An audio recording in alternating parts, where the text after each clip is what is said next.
Luau é uma das maiores minas de cobre da Zâmbia. É 100% de propriedade da Branks Gold, empresa canadense. A Zâmbia detém 0% das ações. Em 2006, a Zâmbia, por meio da ZCCM-IH, detinha 2,6% das ações. Em 2011, vendeu as ações de volta aos canadenses. A Zâmbia só se beneficia de royalties, impostos e empregos locais. O restante do dinheiro vai para o Canadá, acumulado a partir de recursos zambianos em solo zambiano. Todos esses recursos que saem dessa mina, por via das dúvidas, botam na cabeça que passam pelo corredor do Lubito. Por que isso acontece? Por que a Zâmbia permite que empresas estrangeiras acabam detendo 100% dos direitos das suas minas? Como, por exemplo, o que acontece aqui em Angola, né? 20% de muitas das minas aqui em Angola é que pertencem ao governo angolano. E o resto pertence, por exemplo, às mineradoras francesas, entendeu? Isso acontece por quê? Primeiramente, os países africanos antigamente tinham que se endividar por causa do estado falido que eles acabaram encontrando ao receber o país na mão dos europeus. Os europeus propositalmente fragilizaram as economias para que mais tarde tivesse um processo novo de colonização chamado neocolonialismo. Esse neocolonialismo visa-se, através das dívidas, uma corrente muito mais severa do que esgotadas, entendeu? Por quê? Porque mata milhões de pessoas e não temos quem responsabilizar. Presta bem atenção. Os Estados Unidos da América, a França, Reino Unido, Portugal e outros países mais aí por fora, antigamente emprestavam muito dinheiro, só que com muitas críticas dos países que estavam ao redor e que não curtiam nada dessas práticas desses países, porque tinham imposições muito rígidas. Eles então acabaram de criar planos maravilhosos. Então eles investiram bastante em instituições independentes, para que amanhã eles pudessem, né, prender os países africanos por intermédio de dívidas gigantes.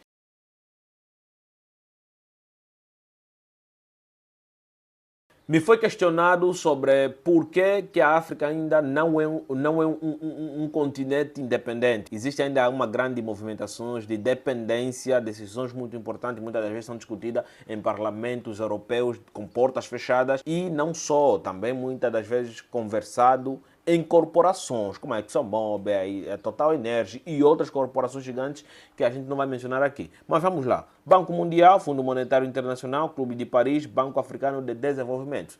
São esses carinhas e outros mais que acabam controlando basicamente a economia do mundo inteiro ou dos países mais pobres.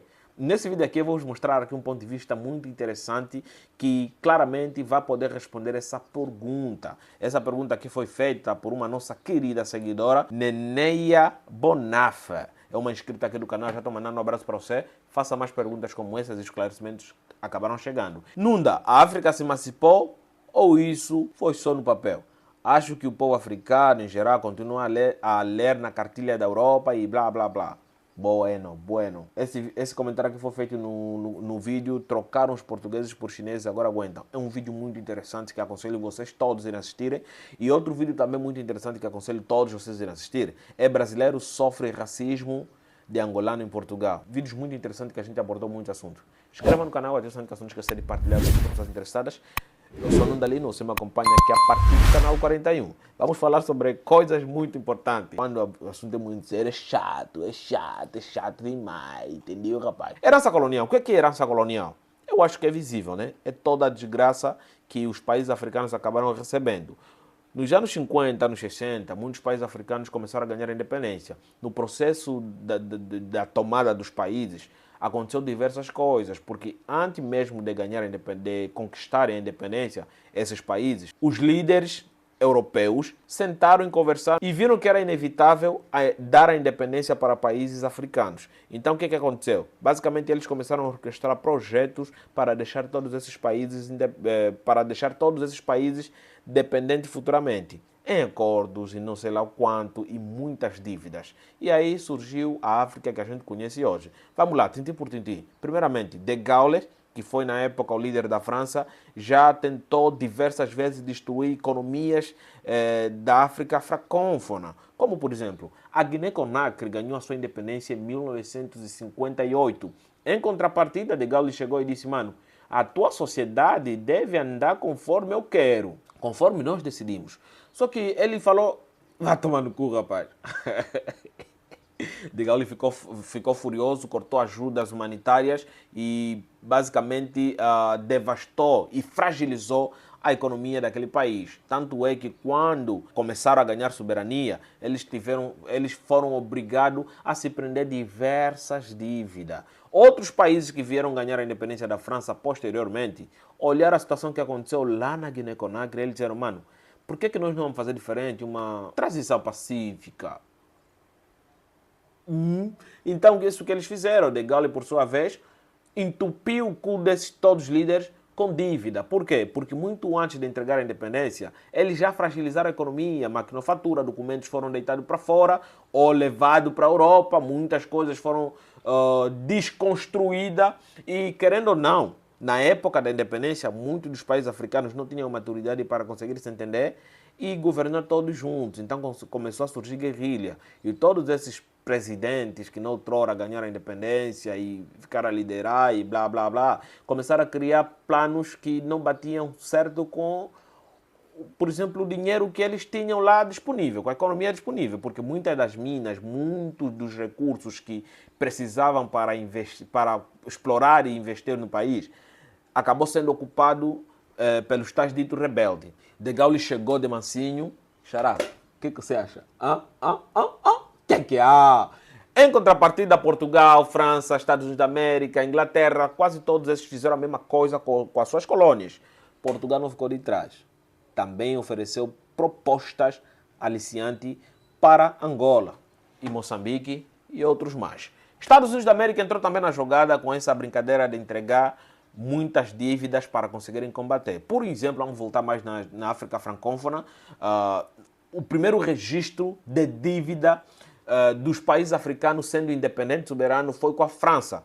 A França disponibilizou mais de 300 milhões francos. Essa grana toda era para que países que recebessem essa grana controlassem o seu exército. Em contrapartida, a França começou a controlar muito mais do que o próprio governo. E a gente já sabe o que rolou depois.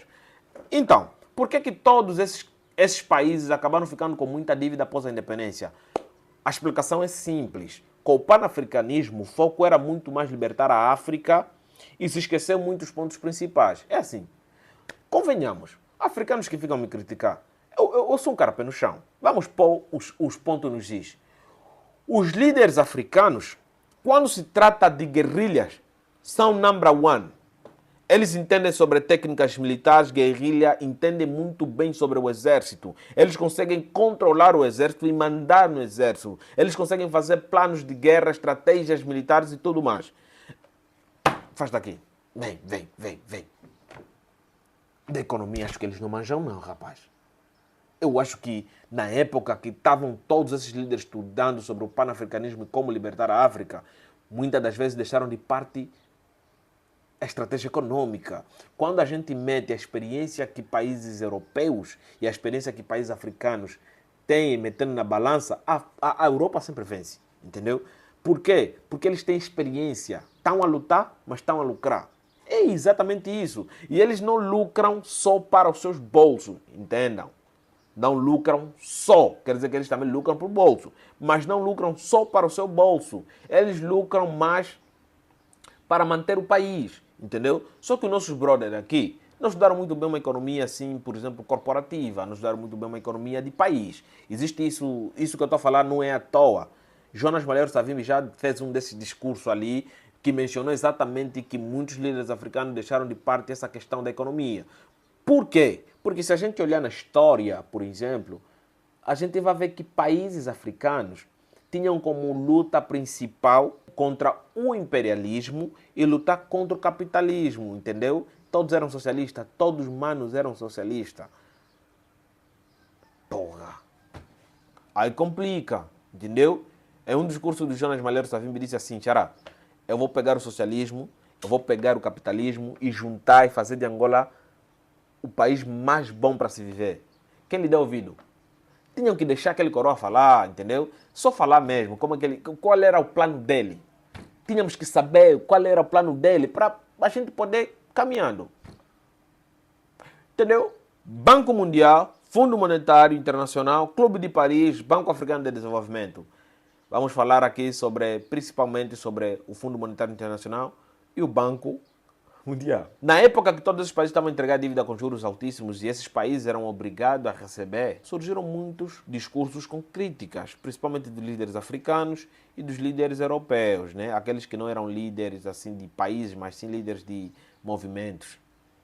Eles criticaram muito, porque eles falavam, não, isso é uma forma de colonialismo, porque daqui a 20 anos, daqui a 50 anos, a África ainda vai estar a pagar essas dívidas. E dito certo, era verdade. Só que o que esses caras inteligentes fizeram? Parceiro, nós não podemos parar de meter corrente na economia africana. Então o que nós vamos fazer? Vamos emprestar dinheiro para esses países por intermédios de fundações, por intermédios de corporações financeiras independentes, como o Banco Mundial, Fundo Monetário Internacional, Clube de Paris e blá, blá, blá. Banco Mundial. O Banco Mundial é uma das instituições que mais empresta dinheiro para países africanos e para presidentes africanos. Pedidos são muitas das vezes aceites. Por quê? Primeiramente, o Banco Mundial é dirigido por diversos países. Entre eles, os países, na verdade, nem por diversos países, é dirigido por países gurus, né? O G7, G8, são os caras que mandam lá no Banco Mundial. Esse Banco Mundial tem como principal função emprestar com boa, entendeu? É que nem o Fundo Monetário Internacional, emprestar com boa. Em contrapartida, o que eles fizeram? Bolaram um modus operandi que acabou sendo copiado por todas as outras instituições. Países ejetam dinheiro nesses bancos e, em contrapartida, os bancos pegam o mesmo dinheiro e emprestam com juros muito mais susceptíveis e sem pressa para pagar, confia no pai, para países pobres, como países africanos, países europeus pobres, países asiáticos e países latino-americanos. Então o que acontece? Estados Unidos da América sai da jogada, então já que estão a me criticar, não vou mais emprestar dinheiro para os países, vão pedir no Banco Mundial. O Banco Mundial, por sua vez, recebe dinheiro dos Estados Unidos da América e entrega. Ou seja, os Estados Unidos da América é o maior líder do Banco Mundial, é o que mais contribui atualmente. Ele tem poder de vetar decisões importantes. Os Estados Unidos da América, junto com a União Europeia, é que decidem quem vai receber empréstimo, quem não vai receber empréstimo. O que isso quer dizer? Os Estados Unidos da América mandam em quase todos os países que acabaram recebendo, ou aqueles que estão muito endividados. Olha só o que eu trouxe aqui para vocês. Um exemplo muito bem dito. Zâmbia. Um cenário com o FMI e a Zâmbia, nos anos 80, a Zâmbia teve uma queda nos preços de cobre. Eles foram lá recorrer ao Fundo Monetário Internacional, eles emprestaram uma quantia exata de combo. Tem algumas imposições para esses países receberem muitos empréstimos, como por exemplo cortes em saúde e educação, privatizações, redução de subsídios, abertura ao mercado externo e muito mais. Na Zâmbia aconteceu exatamente, com as quedas do cobre, foram lá pedir dívida e renegociaram o que eles já tiveram, as dívidas que eles já tiveram. Em contrapartida, tiveram que privatizar muitas minas. Entre elas, adivinha? Exatamente. Essa que a gente acabou de falar há pouco tempo, entendeu? Outro cenário também, Moçambique. Moçambique nos anos 2000, 2010, subtraiu diversas dívidas que foram renegociadas milhões e milhões de vezes. E essa renegociação acaba sendo muito mais vantajoso para essa corporação do que para Moçambique, que culminou com uma dívida oculta de 2 bilhões de dólares, como resultado, crise cambial e fuga de investidores. Então, o cenário não é uma coisa assim tão simples para entender, mas eu vou tentar ser mais conciso possível. Entendeu? Vamos lá. Como é que funciona? É assim. Eu não posso te dar dinheiro, porque as pessoas estão a me criticar. Mas vai no José, José vai te emprestar dinheiro. O que vai acontecer? Eu vou dar patada no José, fulano está a vir ali, pega o meu dinheiro que você está com ele, lhe dá. Com poucos juros, por exemplo. Temos a Beard, temos a IA, uma coisa assim, que acabam entregando com juros muito mais baixos. Então, eu sou os Estados Unidos da América, eu te mando ir no José. O José vai te dar dinheiro, você vai pensar que o dinheiro era do José, mas o dinheiro é meu. Quando eu quiser, por exemplo, privatização de alguma empresa tua, que um dos meus empresários quer, eu falo diretamente com o José para renegociar a nossa dívida. Você automaticamente me concede, sem perceber. Cara, se você não está entendendo isso já, no mínimo... Não sei, no mínimo você tem que ser alguém que não consegue perceber as coisas. Isso que eu estou a falar aqui é muito simples para entender. As grandes empresas controlam outros países por intermédio de corporações, do jeito que a China faz, do jeito que os Estados Unidos da América faz, e na África isso não é diferente. Todos os países africanos que acabam subtraindo diversas dívidas com instituições como essa, por exemplo, o Banco Mundial e blá blá blá, acabam sendo vassalos de países ocidentais. Existe um círculo vicioso em que a África basicamente se meteu, né? Vamos lá. O país se endivida desde os anos 60, recebe condições pesadas lá nos anos 60, estamos, né? Economia entra em crise lá nos anos 80, anos 90, então há necessidade de renegociação, que precisa de mais dívida. Na renegociação, privatizam muitas minas, jazidas de petróleo, floresta para serem abatidas. Já que está renegociado, automaticamente perde a soberania. Depois de perder a soberania, o país vai se endividar de novo. Então é que nem uma biela, né? Os países africanos têm uma corrente muito severa nas suas economias. No passado se endividaram muito, porque claramente eles tinham que receber um país que estava falido e que precisavam de quotas para poderem gerenciar órgãos vitais, como o exército, a economia e blá blá blá. Tudo isso culminou em busca de divisas no exterior por intermédios de agências independentes. Só que em contrapartida, essas agências independentes são controladas pelos países ocidentais que noutrora já foram criticados por darem dívidas com condições muito pesadas para esses países. Então o que acontece? Aqueles países muito ricos investiram bastante para essas instituições para poderem prestar dinheiro. Bem recentemente a gente viu que o Donald Trump simplesmente retirou o acordo que Joe Biden fez aqui em Angola sobre investir bilhões e bilhões de dólares por intermédio da Casa Branca no corredor do Lubito. O presidente Donald Trump chegou e falou: parceiro, isso não vai existir. Para com isso. Estamos a nos comprometer demais. Depois lá pessoas vão morrer, não sei quanto. Depois nosso país é que fica sujo. Não queremos mais. Meses depois, o FMI automaticamente disponibiliza 300 milhões de dólares para fazer uma infraestrutura no sul de Angola, para ligar nossas províncias por vias terrestres. Adivinha quem controla o Fundo Monetário Internacional? Quem? Quem?